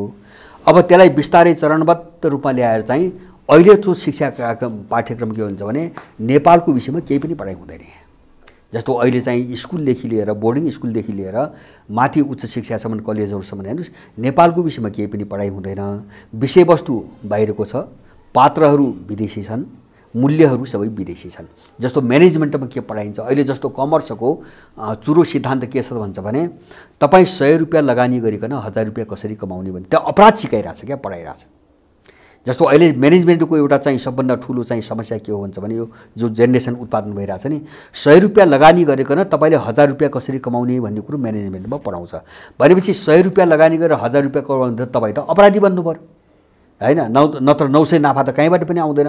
माने दुनियाँलाई कसरी तपाईँ मार्नको निम्ति सक्षम हुने कोर्स त्यस्तो छ, होइन? सबैतिर मैले एउटा म्यानेजमेन्टको कुरा गरेँ, यी सब आयातित कोर्स, सबै आयातित, होइन? किनभने उनीहरूले त नेपाली समाज विध्वंस गर्न खोजिरहेछन्। किन यस्तो जेनेरेसन उत्पादन गरेर यस्तो जनशक्ति उत्पादन गरेर उनले त नेपाल सिद्ध्याउन खोजिरहेछन्। नेपाल सिद्ध्याइसकेपछि उनले कन्ट्रोल गर्ने जब वातावरण बन्छ नि, त्यसका पछाडि उनका धेरै मिसन छन्, आफ्ना धेरै रणनीति छन्, है? पहिले त नेपाल त सिद्ध्याउनु पर्यो। त्यस कारणले अब जस्तो तपाईँको व्यवस्थापनको शिक्षा हेर्नुहोस् त्यही छ, मानविकी हेर्नुहोस् तपाईँको त्यही छ, होइन? अथवा चाहिँ तपाईँको चाहिँ अरू क्षेत्रतिर हेर्नुहोस् त्यही छ। अब यो कहाँ गरे त भन्छ भने पहिलो कुरो पाठ्यक्रम र दोस्रो कुरो पछिल्लो कालमा आएर भाषा अङ्ग्रेजीमा पढाइ हुन थाल्यो र हाम्रो दिमाग कस्तो बनाइदियो भन्छ भने अङ्ग्रेजीमा छोराछोरी बोल्न सक्ने भनेको विद्वान बन्ने हो भनेर, माने उनको अनुसरण गर्नु नै विद्वता हो, उनको भाषा पढ्नु नै विद्वता हो भने हामीले आफ्नो ज्ञानको पर्याय विद्वताको पर्याय हामीले विदेशको भाषालाई बनाउन थाल्यो। त्यो मात्रै होइन, अर्को डरलाग्दो कुरा के भने जस्तो युरोप अमेरिका जानु हाम्रो गर्व भयो के, हाम्रा छोराछोरी त्यहाँ पठाउनु भनेको आज समाजमा गर्व छ। मैले त्यही नेपालमा बस्ने छोराछोरीका बाबुआमा पीडित भएर बस्नुपर्ने अवस्था एक्ज्याक्टली समस्या कहाँबाट हामी त्यो बुझौँ। मैले भने नि पहिलो कुरो 28 सालपछिको पश्चिमा शिक्षा प्रणाली, ब्रिटिस शिक्षा प्रणाली, दोस्रो त्यसमा चाहिँ तपाईँको के हुन्छ भने अङ्ग्रेजी भाषा, यो दुवै चिजले पाठ्यक्रम उनीहरूको यो दुवै चिजले त नेपाली त सिद्ध्यायो भने तपाईँको विदेशको जो कुरो आउने मैले चाहिँ धेरै पटक भनेको छु यो कुरा। अब चाहिँ मान्छे चाहिँ जब 10 क्लासमा प्रवेश गर्छ नि अनि उसको मुखमा चाहिँ तपाईँको के हुन्छ अमेरिका अस्ट्रेलिया र युरोपको कुरा हुन्छ, उसले अरू केही पनि देख्दैन। अहिलेको जेनेरेसनले त्यो बनाइएको छ शिक्षा, किन अमेरिका पढाइन्छ नि त्यहाँ पाठ्यक्रममा, अमेरिकन थट पढाइन्छ, युरोपियन थट पढाइन्छ, होइन? उहाँका चाहिँ फिलोसोफरको कुरा पढाइन्छ। कसले चाहिँ हाम्रो पूर्वको पढाउँछ, कसले नेपालको पढाउँछ? त्यो दर्शन हामीसँग छैन, त्यो शिक्षा हामीसँग छैन। तर उनले मारे दबाए, होइन? राज्यलाई प्रयोग गरेर दलाललाई प्रयोग गरेर त्यो ध्वंस गरे। त्यस कारणले मैले भने नि तपाईँको दिमागमा अब जस्तो तपाईँ मेरो संस्कृति के हो पनि थाहा छैन, मेरो सभ्यता पनि के हो थाहा छैन, त्यो थाहा नभएपछि म को हुँ भन्ने पनि थाहा छैन, त्यो थाहा नभएपछि समाज पनि थाहा छैन, देश पनि थाहा छैन। अब अहिलेको जेनेरेसनमा समस्याहरू सबै विदेशी भएपछि उसको दिमागमा एउटा चिज बाँकी रहन्छ, होइन बाँच्दासम्म खानु त पर्यो नि, बस्दासम्म खानु त पर्यो, बाँच्नुलाई त खानु पर्यो, खानुको निम्ति भोगविलास गर्नुको निम्ति पैसा चाहिन्छ, पैसा युरोपमा छ, अमेरिकामा छ, त्यस कारणले ऊ युरोप अमेरिका भन्छ अहिलेको मान्छे, ऊ देश भन्दैन, समाज भन्दैन। किन भन्छ भने उसलाई पैसा मात्रै सिकाइएको छ, उसलाई लुट्न मात्रै सिकाइएको छ, उसलाई अपराध गरे भए पनि धनी बन्न, सुखी जिन्दगी बिजाउ पनि शिक्षाले त्यही सिकाएको छ। त्यस कारण उसले पैसा बुझ्छ, पैसा भन्दा उसले केही पनि बुझ्दैन। तर यसरी बोल्ने मान्छेलाई पक्षगामी भनिन्छ के, प्रतिगामी, पक्षगामी, रूढिवादी, पाखे त्यस्तो शब्द प्रयोग हो। आयो डिजाइन। अलिकति म पछाडि जाउँला। दोस्रो चाहिँ हाम्रो जीवन पद्धतिको समस्या। मैले पहिलो कुरो दृष्टिकोणको समस्या, विचारको समस्या, दोस्रो मैले जीवन पद्धतिको समस्या कुरो, तेस्रो समस्या मैले भन्छु एप्रोचको समस्या, हैन। अब एप्रोच भनेको अब बुझाइमा एउटा कस्तो समस्या छ भन्छ भने हामीले राजनीतिको कुराहरू हामी सधैँभरि स्वामित्व परिवर्तनको कुरा गऱ्यौँ। मैले सुरुमै भने नि राजनीतिक शक्ति कसको हातमा हुने, बागडोरको मात्रै कुरा, उत्पादन प्रणाली कसको हातमा हुने। हामी स्वामित्व परिवर्तनको कुरा गऱ्यौँ, त्यसलाई हामी क्रान्ति भन्यौँ, हैन। तर जो जग हो नि राज्य प्रणाली र आर्थिक प्रणाली जुन जगमा बन्छ, हैन, हामी त्यो जगबाट काट्यौँ। जस्तो मैले भन्न खोजेको संस्कृति र सभ्यता भने कस्तो चिज हो हुन्छ भने तपाईको आइडेन्टिटी हो, परिचय हो। जस्तो कुनै मान्छेलाई हामीले तामाङ भन्छौँ, त्यो तामाङ भनेको उसको संस्कृति हो, थर होइन त्यो, हैन। एउटा निश्चित कुरै एउटा ऐतिहासिक संस्कृतिभित्र सभ्यताभित्रबाट आएको त्यो समुदायलाई हामी तामाङ भन्छौँ, हैन। कसैलाई हामीले थारू भन्छौँ, हैन। थारू भनेको एउटा संस्कृतिको परिचय हो। राई लिम्बू त्यस्तै हो, बाहुन छेत्री त्यस्तै हो। अब संस्कृति जगमा हुन्छ, हैन। किन त्यसैले नै समुदाय निर्माण गरेको हुन्छ, त्यसैले राष्ट्र निर्माण गरेको हुन्छ। जस्तो नेपालको विकास, नेपाल भन्ने देशको चाहिँ यो विकास आखिर कुन गर्म कसको गर्ममा भयो त, कहाँ भयो त, यसको त इतिहास छ नि एउटा हो। अब यो चाहिँ तपाईँको सभ्यता र यो संस्कृतिबाट जब काटिन्छ नि विध्वंस त्यहीँ सुरु हुन्छ। त्यसैले संस्कृति मूल हो। मैले भन्न खोजेको एप्रोचमा समस्या के आयो भन्छ भने संस्कृति जगमा हुन्छ, त्यो पहिचान हो। अब त्यो पहिचान अन्तर्गत हैन दुईटा अरू चाहिँ तपाईको एउटा संरचनाहरू बन्छन्, एउटा राजनीतिक संरचना, एउटा आर्थिक संरचना बन्छ, एउटा मोडेलहरू बन्छ। हामी कहाँ फस्यौँ भन्छ भने संस्कृतिलाई मारे विदेशीहरूले। सुन्नुहोस् है, जस्तो म एउटा केही पात्रहरूको उदाहरण दिउँ। प्रचण्ड र बाबुराम भन्ने पात्र 8-10 वर्ष अगाडि विश्वका चमत्कारिक पात्रको रूपमा विदेशीले खडा गरे। चमत्कारिक, हैन। माने एउटा सपनामा देखिने कुनै चाहिँ एलियन भन्छन् नि, पश्चिमाहरू एलियन भन्छन् नि, एलियनको रूपमा चाहिँ प्रस्तुत गरे। डरलाग्दा चाहिँ गुरिल्ला प्रस्तुत भएका हैन, गराइए भने युद्धहरू। अब ती दुईजना पात्र 10 वर्ष अगाडिसम्म त्यसरी प्रस्तुत गरेका पात्र आज चाहिँ सडक छाप जोकर किन भए? एउटा त उनले गराए त्यो आफ्नो ठाउँमा छ, उनले उठाए उनले सुताए त्यो आफ्नो ठाउँमा छ। अब त्योभन्दा महत्त्वपूर्ण पाटो के हो भन्छ भने मैले भन्छ भने मैले सुरुमै भने नि उनीहरूलाई म को हुँ भन्ने थाहा थिएन।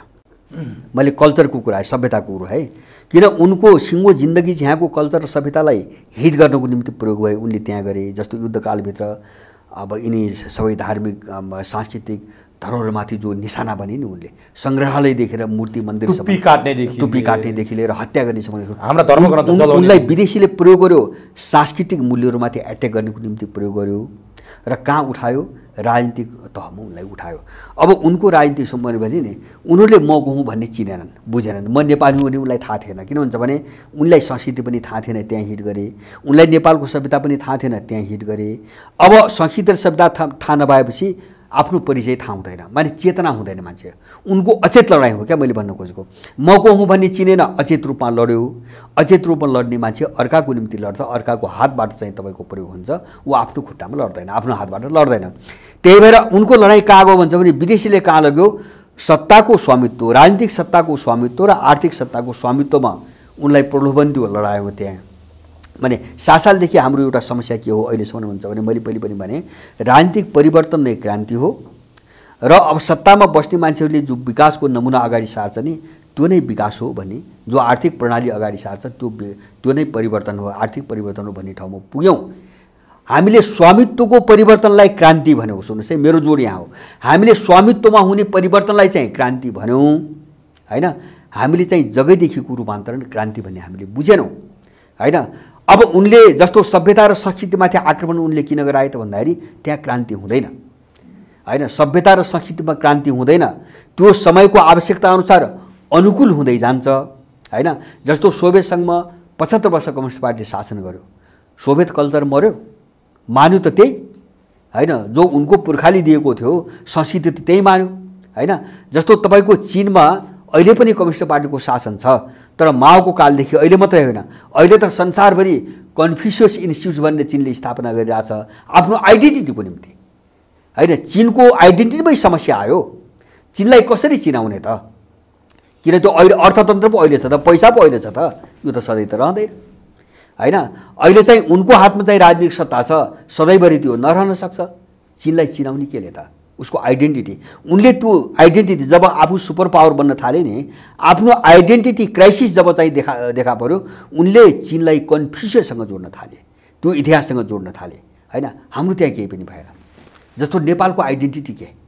हैन यत्रो समुदाय छन् समुदायका यत्र वैविध्यशाली संस्कार यत्रो किराँत सभ्यता छ बौद्ध सभ्यता छ वैदिक सभ्यता छ तामाङहरूको आफ्नो सभ्यता छ थारूहरूको सभ्यता छ हामी आइडेन्टिटी आफ्नो बुझ्नेतिर लागेनौँ मैले भने अब त्यसलाई जग बनाएर चाहिँ हामी अगाडि बढेको भए हामी केही समाधान पाउँछौँ यो त एउटा के हुन्छ भने अन्तर्निर्भर एउटा एप्रोच भन्छ नि संस्कृति अर्थतन्त्र र राजनीति एक अर्कासँग जेलिएका एउटालाई अर्कोबाट छुट्याउन नमिल्ने नसकिने र एउटाको अभावमा अर्को अपुरो हुने यो खालको एप्रोचबाट हामी अगाडि बढेको भए हामी समाधान पाउँछौँ राजनीतिक समाधान पनि पाउँछौँ त अहिलेको के छ राजनीति भन्छ भने हाम्रो सभ्यता र संस्कृतिलाई कसरी मार्ने भन्ने दिशातिर पुरै राज्य सत्ता लागेको छ अनि त्यही भएर के हुन्छ भन्छ भने सबै पात्रहरू अपराधी देखिन्छन् सुन्नुहोस् है यिनी अपराधी देखिनुको कारण मैले अघि नै पनि भने पहिलो कुरो त म को हुँ भने यिनले चिनेकै छैनन् आफू नचिने यिनले देशै चिन्दैनन् हैन त्यहाँ त भोगविलासको कुरा मात्रै हुन्छ उनको दिमागमा भोगविलासमा दुईटा फ्याक्टरले काम गर्छ एउटा सत्ता हुनु पर्यो दोस्रो चाहिँ पैसा हुनु पर्यो अब त्यो राजनीति र अर्थसँग जोडिएको कुरो हो त्यसलाई उनले क्रान्ति भनेर हामीलाई सिकाए दिग्भ्रमित पारे त्यसैले एप्रोचको एउटा चाहिँ हामीले समाधान कहाँ खोज्न सक्नुहुन्छ भने सभ्यता र संस्कृतिको पाटोलाई छोडेर हामी कहीँ पनि पुग्दैनौँ यो हाम्रो जग हो हैन यो हाम्रो टेक्ने जमिन हो र बाँकी दुईटा चिज चाहिँ त्यसैमाथि निर्माण भएका चिज हुन् भन्ने चिज हामी जबसम्म बुझ्दैनौँ समस्या यहाँ हामी यो लडाइँ लड्दैनौँ त्यसकारण मेरो भनाइ संस्कृति र सभ्यता परिचय हो त्यो हाम्रो जग हो हैन अब राजनीति के हो हुन्छ भने कमान्ड हो माथि सबभन्दा माथि टाउकोमा बस्ने कमान्ड हो त्यो लिडरसिप हो अब अर्थतन्त्र पेरिफेरी हो त्यसलाई सपोर्ट गर्ने बेस जस्तो थपक्क समाज चाहिँ कुनै खाँबोलाई समातेर चारैतिर जस्तो पिलर चाहिँ छड र गिट्टी हालेपछि हैन बाहिरबाट प्लास्टर गरिन्छ अथवा चाहिँ अरू चिज हालिन्छ र त्यसलाई सपोर्ट दिन्छ जस्तो छडहरूको सपोर्टमा कङ्क्रिटहरू हाल्छ नि अनि खम्बा भन्छ त्यसपछि बल्ल एउटा खम्बा पिल्लर भन्छ मुनि जग छ जग अझ मजबुत बनाइएको छ त्यसकारणले हामीले पिल्लरको संरचना कस्तो हुन्छ भन्ने कन्सेप्टमा हामी गएनौँ भने हामी सक्दैनौँ संस्कृति र सभ्यतालाई हामीले आधार बनाउनुपर्छ बेस बनाउनुपर्छ हैन त्यसको लिडरसिप गर्ने त्यो सिङ्गो संरचनाको लिडरसिप गर्ने राज्य सत्ता हुन्छ राज्य प्रणाली हुन्छ र यो राज्य प्रणाली थाम्ने जो सपोर्ट हुन्छ नि त्यो अर्थतन्त्र हो त्योभन्दा माथि राजनीतिले चलाउँछ राजनीतिले चलाउँछ कमान्ड गर्छ तर यहाँ त्यो केही पनि देखिन हैन त्यो हैन यो सोचमै छैन एप्रोचै यो छैन मैले भने हाम्रो सोचको समस्याको कुरा गर्दैछु क्या मैले दृष्टिकोणको एउटा समस्या दोस्रो समस्या हाम्रो जीवन पद्धतिको तेस्रो समस्या एप्रोचको जस्तो यो समस्यालाई पनि कसरी बुझ्ने त मैले भनेको होलिस्टिक एप्रोचमा हामीले बुझेनौँ भने हामीले समाधान भेट्दैनौँ जस्तो तपाईँ यो सडकमा देख्नुहुन्छ नि अभियान भन्यो कसैले एउटा मुद्दा उठाछ कसैले अनि 4 बजेपछि जाऊ फुट्छ गाली गलोज गर्छ मारामार गर्छ काटाकार गर्छ एउटाले अर्कोलाई दुत्कार्या छ स्वीकार गर्छ अनि चाहिँ बाबुरामले 1 लाख मान्छे लिएर चाहिँ अब यहीँनिर न्याय शक्ति घोषणा गर्छ एक वर्षपछि चाहिँ सडक साफ जोकर हुन्छ दुईजना मान्छे हुँदैन यो किन भइरहेको छ हामी यही नै बुझिरहेका छैनौँ हो यही एउटा त उनको आफ्नो जो समस्या छ म त्यो बाटोमा जान्छ उनी आफै प्रतिक्रियावादी हुन् उनी आफै समाज विरोधी हुन् आफै देश विरोधी हुन् त्यो कारणले उनी अगाडि बढ्न सक्दैनन् यो त छुट्टै पाटो भयो त्यो मात्रै होइन हाम्रो एप्रोचको समस्या छ मैले भने नि एप्रोचको समस्या छ के भन्छ भने तपाईँ राजनीतिक कुरा गरेर स्टन्टबाजी गरेर दुनियाँलाई चाहिँ तपाईँको उगरे चाहिँ यो मान्छे प्रयोग गर्न सक्ने स्थिति छैन मैले सुरुमै भने नेपालको परिस्थिति असामान्य परिस्थिति हो त्यसकारणले हिजो जुवामा च्याखे थाहा भयो जस्तो यहाँ चाहिँ पपुलिस्ट कुरा गरेर यहाँ दुनियाँ घुमाइहाल्छु हैन मैले कुर्सी चाहिँ पट्काइहाल्छु भन्ने जो सोचबाट गएको छ नि यो मान्छे कहिले पनि काम लाग्दैन मेरो भनाइ चलिदेखि यही हो हैन अब उनको समस्या कहाँ हो भन्छ भने उनीहरूले चाहिँ पहिलो कुरो एजेन्डा समग्रमा कुरा उनले होलिस्टिक एप्रोचबाट कुरा गरिरहेका छन्। मैले भने सङ्कट हो भनेपछि त्यसको समग्र समाधान चाहियो, त्यही त त्यसको चाहिँ के अरे सांस्कृतिक समाधान चाहियो, त्यसको राजनीतिक समाधान चाहियो, त्यसको आर्थिक समाधान चाहियो, विकासको समाधान चाहियो, मान्छेको जीवनको कुरा छ, बेरोजगारीको समस्या छ। अब यसलाई एउटा होलिस्टिक एप्रोचबाट कसरी चाहिँ समाधान निकाल्ने, एउटा प्याकेजमा कसरी समाधान दिने, एउटा त्यो सोच छैन उनीहरूसँग। दोस्रो उनको समस्या के हुन्छ भने उनले समाधान यथास्थितिभित्र खोजिरहेका छन्, जनतालाई बराल्न खोजिरहेका छन् हैन। जस्तो मैले भन्छु नि, यो सोचबाट होइन कि जस्तो चाहिँ नेपालको जो राज्य प्रणाली छ यही ठिक छ, अब जुन मोडालिटी शासन प्रणालीको छ यही नै प्रजातन्त्र हो हैन, साम्राज्यवादले जो लुटको एउटा मोडालिटी थोपरेको छ त्यही विकास हो हैन, एउटाले लुट अरूलाई मार यही नै विकास हो। यो सबै चिज बोकेर उनीहरूले विकल्पको कुरा गरिरहेका छन्। त्यसकारणले उनीहरू सफल हुँदैनन्, उनीहरू अन्योल छन्, दिग्भ्रमित छन्, बाटै छैन। र उनीहरूको एउटै कुरा के हुन्छ भने हल्लाले गरेन, फल्लाले गरेन, मैले गर्छु। उनको त्योभन्दा अर्को तर्क छैन। त्यसको विकल्प म हुँ, त्यसको विकल्प म हुँ हो, यही फसाउन खोजिरहेछन्। र 7 सालदेखि हुँदै आएको यही हो कि मैले भने नि तपाईँ हामीले कहिल्यै राणाहरूको विकल्प काङ्ग्रेस देख्यौँ, काङ्ग्रेसको विकल्प पञ्चायत देख्यौँ, अथवा चाहिँ काङ्ग्रेस विकल्प पछि एमाले देख्यौँ, अब एमाले काङ्ग्रेसको विकल्प माओवादी देख्यौँ, अनि तिनको अर्को विकल्प मधेसवादी देख्यौँ। हामी त कहीँ पनि पुग्दैनौँ, हामी त झन्झन सिद्धिँदै गएका छौँ, सङ्कट त झन्झन गरिँदै गयो। हुँदा हामी कहाँ आयो भने हिजो प्रजातन्त्र भन्ने राजनीतिक अधिकार मात्रै मागेर बसेका हामी हाम्रो देश रहन्छ कि रहन्न भन्ने ठाउँमा ल्याइ पुर्यायौँ हामीले हो। हामी गोलचक्करमा फस्यौँ नि, यसको समीक्षा गर्नुपर्छ कि पर्दैन, समस्या कहाँ छ भन्ने कुरा हामीले हेर्नुपर्छ पर्दैन। त्यसकारणले गर्दाखेरि यो सबै चिजमा नगइकन हामी लड्न सक्दैनौँ। मेरो तेस्रो कुरा एप्रोचको समस्या है। अब मैले चौथोमा एउटा आधारभूत समस्याको कुरा गर्छु। अब त्यो सङ्कट त्यो समस्या के हो भन्छ भने तपाईको योजनाको समस्या। अब योजना कसरी बनाउँथे, जस्तो तपाईले बुझ्नुभयो, एकछिन मान्नुहोस्, तपाईले दृष्टिकोणमा पनि साफ हुनुभयो, तपाईँ जीवन पद्धति कसरी अगाडि बढाउने, हाम्रो जेनेरेसनलाई कसरी चाहिँ हाम्रो आफ्नोपनमा लैजाने र हाम्रो आफ्नै जो गुमाएका छौँ र जो हामीले नयाँ बनाउनु पर्ने छ त्यो त आफ्नो मौलिकतामा आधारित हुनु पर्यो। एउटा जीवन पद्धतिको समस्या र तेस्रो मैले एप्रोचको समस्या हैन, माने सैद्धान्तिक रूपमा हेर्ने कसरी, एकअर्कालाई चाहिँ अन्तर्निर्भर एउटा कोणबाट र होलिस्टिक एप्रोच अथवा सबैको समग्र समाधान, प्याकेजमा समाधान, तेस्रो एप्रोचको समस्या कुरा गरेँ। र चौथो मैले अन्तिममा भन्छु योजनाको समस्या। अब योजनाको समस्या कहाँ हो त भन्छ भने आधारभूत रूपमा फन्डामेन्टली है, समस्या धेरै छन्, मैले त्यो भन्न खोजेँ होइन, आधारभूत रूपमा नेपालको समस्या के हो त हामी त्यो टुङ्ग्याउनु पर्यो हैन। जस्तो यिनी त विचारका कुराहरू हामी गऱ्यौँ हैन, विचारका कुरा गऱ्यौँ, मूल्यका कुरा गऱ्यौँ, अवधारणाका कुरा गऱ्यौँ, जीवन पद्धतिका कुरा गऱ्यौँ, हामी सिद्धान्त र नीतिका कुरा गऱ्यौँ। अब यसलाई हामीले मूर्तिकरण गरौँ हैन, यो अमूर्त कुरा भयो, हामी यसलाई मूर्तिकरण गरौँ। अब समस्या कोइन गरौँ, तोगौँ क्या समस्या कहाँ हो त भन्दाखेरि मैले 3टा सेक्टरमा समस्या देख्छु। समस्या 3 ठाउँमा छ। एउटा हाम्रो समस्या चाहिँ सुगौली सन्धिमा छ, त्यहाँ पुग्छ हैन। हामी जो सुगौली सन्धिपछि औपनिवेशिक अवस्थामा पुग्यौँ त्यसैले हामीलाई यहाँ ल्याइ पुर्यायो, किन शासन त विदेशीको थियो, कहिले हल्का कहिले घनीभूत, कहिले चाहिँ आर्थिक रूपमा कहिले सैन्य रूपमा अथवा कहिले राजनीतिक रूपमा गाँच्दै गाँच्दै गाँच्दै गाँच्दै गाँच्दै देशै विदेशीले चलाउने र देश नै कोल्याप्स गर्ने ठाउँमा त हामीले ल्याइ पुर्याए। त्यसकारणले एउटा चाहिँ हाम्रो समस्याको नाभि सुगौली सन्धिसँगको गुलामीसँग जोडिएको छ, त्यसैको उत्कर्ष हो यो रूप अहिले जो देख्छौँ नि त्यसैको उत्कर्ष हो। त्यसैले हाम्रो एउटा पहिलो लडाइँ युगान्तकारी लक्ष्य, हामीले सुगौली सन्धिको युगलाई अन्त्य नगरिकन अथवा यो दायराभन्दा बाहिर नगइकन हामी नेपाल बनाउन र विकल्प दिन हामी सक्दैनौँ। अब त्यसको दायराभन्दा बाहिर गएर ग्रेटर नेपालको कुरा होला नि त फेरि होइन, त्यो भूगोलको मात्रै कुरा होइन, मैले जो मूल्य मान्यता सबै कुरो गरिरहेको छु नि, जस्तो दृष्टिकोण त सुगौली सन्धिपछि नै आयो नि त। जस्तो चाहिँ आइडियोलोजी विदेशी, मैले सुरुमै भने नि मूल्य मान्यता विदेशी, अवधारणाहरू विदेशी, त्योभन्दा अगाडि यस्तो थिएन है, होइन थिएन, आफ्नो ढङ्गले सोच्थ्यो मान्छे, नेपाली भएर सोचिरहेको थियो होइन, फरक थियो। कोही विदेशीको चाहिँ पाठ्यक्रम ल्याएर उनको चाहिँ ट्रेनिङ दिएर उनको चाहिँ स्कुलिङ ल्याएर त हामी त नेपाल त बुझ्दैन थियो नि, त्यो त सुगौली सन्धिपछि आयो हैन, बढ्दै गयो, बिस्तारै बढ्दै गयो। त्यसकारणले मैले भने एउटा लडाइँ युगान्तकारी लडाइँ, एउटा युगको अन्त्यको लडाइँ। पहिलो कुरो हामीले बुझ्न जरुरी छ। मैले भने हो यो परिधिभित्र परिवर्तनको कुरा गर्नेहरू, विकल्पको कुरा गर्नेहरू सबै फटाहरू हुन्, हामी त्यो बुझ्नु पर्यो। किन समस्या हाम्रो त्यहाँ जोडिएको छ। त्यस कारणले गर्दाखेरि अब त्यो गएपछि म गर्छु भनी छ नि, यिनी सबै विदेशीबाट परिचालित यो वा त्यो रङका चाहिँ यिनीहरू चाहिँ प्यादा मात्रै हुन्, केही पनि होइन। कसैले पपुलिस्ट कुरा गर्ने हो, यिनको काम पपुलिस्ट कुरा गर्ने हो, यिनको समाधान दिने होइन। जस्तो समग्र समाधान यही ढङ्गले छलफल के हो त यिनको, जस्तो तपाईँ उनीसँग ल्याएर बुझ्नुहोस् होइन। आर्थिक, राजनीतिक, सामाजिक, सांस्कृतिक सबै क्षेत्रमा हाम्रो समस्या हो, बहस उनले जवाब के दिन्छन्, केही पनि छैन। त्यो सोचै होइन एउटा पपुलिस्ट कुरा गर्ने, एउटा पपुलिस्ट कुरा गर्ने।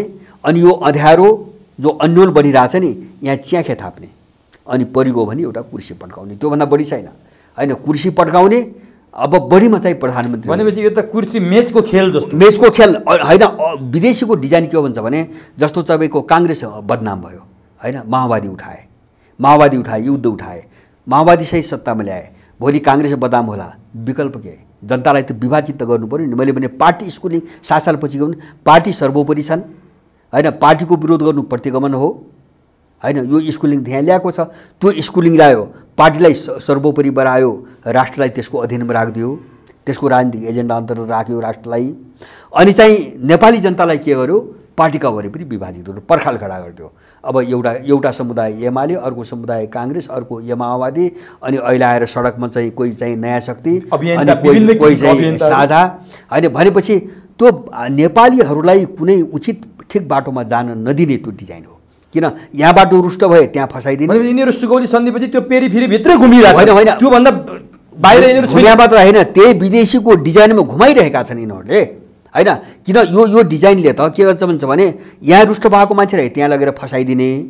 अब जहाँ मान्छे फस्छ त्यसले चाहिँ यो सबै समस्याको उन्मूलनको कुरो त गर्दैन, त्यो सोच त उसको होइन, भिजन त होइन। उसको भिजन त सत्तामा जाने मात्रै हो, नेपाल बनाउने त होइन, यो जस्तो गुलामीको अन्त्यको कुरा होइन उसको हो। त्यो भएर उसले चाहिँ तपाईँको जस्तो धार्मिक रूपमा पनि 8-10वटा ग्याङ बनाछ, एक ठाउँ रुष्ट हुन्छ मान्छे अर्को ठाउँ फसाउँछ, राजनीतिक रूपमा पनि एउटा ग्याङबाट रुष्ट भयो अन्त फसाइदिन्छ। माने यस्तो एउटा दुष्चक्र बनाएको छ विदेशी शक्तिले, दुष्चक्र हो, यहाँबाट उम्किनु पऱ्यो, मेरो पहिलो कुरा। त्यस कारणले सुगौली सन्धि पछिको जो जालो छ नि, यसको अन्त्य नगरिकन नेपाल बन्दैन। पहिलो हाम्रो यो निष्कर्ष पुग्नु पऱ्यो, हाम्रो समाधान ठोसमा कुरा था। दोस्रो, मैले धेरै चर्चा गरिसकेँ पुनर्जागरण आन्दोलन, मेरो आफ्नो भाषामा हाम्रो जीवन पद्धतिलाई कसरी चाहिँ नेपाली धरातलमा फर्काउने, हाम्रो सोच, हाम्रो विचारदेखि लिएर हाम्रा चाहिँ खानपान, हाम्रा चाहिँ आचरण, हाम्रा लवाई खवाईदेखि लिएर हाम्रा शिष्टाचार, हाम्रा कर्तव्य, हाम्रा नैतिकताहरू, यी सबै मूल्यहरूलाई हामीले कसरी पुनर्स्थापित गर्ने, त्यो आन्दोलन नउठाइकन हामी यो समाधान निकाल्न सक्दैनौँ। किन विदेशीले स्वदेशी समाधान दिँदैन, यो त सजिलो कुरा हो बुझ्न। तपाईँ विदेशी हुनुहुन्छ यति बेला सबै क्षेत्रमा, सोचदेखि लिएर जीवन पद्धतिमा तपाईँ विदेशी हुनुहुन्छ, तपाईँ देशको समाधान कसरी दिनुहुन्छ, कसले पत्याउँछ? त्यस कारणले देशको समाधान दिनको निम्ति पहिले स्वदेशी बन्नु पऱ्यो, त्यो दिमागदेखि लिएर आचरणसम्म स्वदेशी बन्नु पऱ्यो। मेरो लडाइँ त्यहाँ हो। त्यस कारणले गर्दाखेरि मेरो दोस्रो कुरा चाहिँ पुनर्जागरण आन्दोलन, हामी त्यो कोर्समा जानै पर्छ। अब जस्तो यहाँ उनीहरूको शिक्षा प्रणालीको प्रतिकार गर्नेदेखि लिएर हाम्रो घरमा चाहिँ 2 वर्ष पुगेको चाहिँ कागको बच्चालाई देखि सुरु गरिकन हामीले नेपाल कसरी बुझाउने, र म चाहिँ यो माटोको सन्तान हुँ, यो धरतीको सन्तान हुँ भन्ने कुरो उसलाई कसरी महसुस गराउने, हामी त्यहाँबाट लड्न जरुरी छ, स्कुलबाट लड्न जरुरी छ, हामीले 1 कक्षादेखि लिएर कागबाट लड्न जरुरी छ, उनको शिक्षा प्रणालीका विरुद्धमा लड्न जरुरी छ। के सिकाइरहेका छन् यिनीहरूले हामीलाई, के पढाइरहेका छन्? तो यो पुनर्जागरण एउटा जबरजस्त आन्दोलन उठाइकन हुँदैन, दोस्रो कुरा। र तेस्रो कुरा मेरो के हुन्छ भने, अब राजनीतिक क्षेत्रमा आउँदाखेरि राष्ट्र पहिलो, नेसन फर्स्ट भन्ने सिद्धान्तलाई तपाईँले बोक्नु भएन भने यो लडाइँ लड्न सक्दैन। किन उनीहरू नेसनलाई मार्ने राजनीति ल्याए 7 सालपछि। मैले सुरुमा भने नि, उनीहरूले दल फर्स्ट बनाएका छन्, दललाई के फर्स्ट बनाइरहेका छन्, पावर फर्स्ट बनाएर सिकाएका छन्। किन दल सत्ताको निम्ति लड्छ हैन। अब हामीले दल चाहिँ सर्वोपरि पनि मानेका छौँ हैन। त्यसले राष्ट्र भन्ने हाम्रो दिमाग, यो पोलिटिकल स्कुलिङमा राष्ट्र कहीँ पनि रहेन हैन। राष्ट्र उनको पोलिटिकल एजेन्डा बनायो, मागे खाने भाँडो, ठगे खाने भाँडो हैन। जस्तो केपीले चाहिँ अप्ठ्यारो परे बेला हैन, तपाईको चाहिँ नक्साको कुरा गर्ने जस्तो भयो यहाँ राष्ट्र भने, उनलाई चाहिएको बेला पोलिटिकल एजेन्डा भयो। त्यो होइन, हामीले राष्ट्रभन्दा माथि कोही पनि छैन, राष्ट्रभन्दा बाहिर कुनै पनि सिस्टम मान्न हुँदैन, राष्ट्रभन्दा बाहिर राजनीति पनि छैन, राजा पनि छैन, दल पनि छैन। यसलाई चाहिँ सर्वोपरि मानेर हामीले राजनीतिक अभ्यास सुरु गरेनौँ भने हामी यो लडाइँ लड्न सक्दैनौँ। र विदेशी कहाँ खेल्छ त भन्छ भने, अर्को चिजलाई धुरीमा राख्छ, अर्को चिजलाई सर्वोपरि बनाउँछ, र हाम्रो चाहिँ राष्ट्र मार्छ, देश मार्छ हो। हाम्रो यो 3टा समस्यामा केन्द्रित हुनु पर्यो। हस्, समय दिनुभयो यसको लागि तपाईँलाई हार्दिक हजुर, यहाँलाई पनि धेरै धन्यवाद।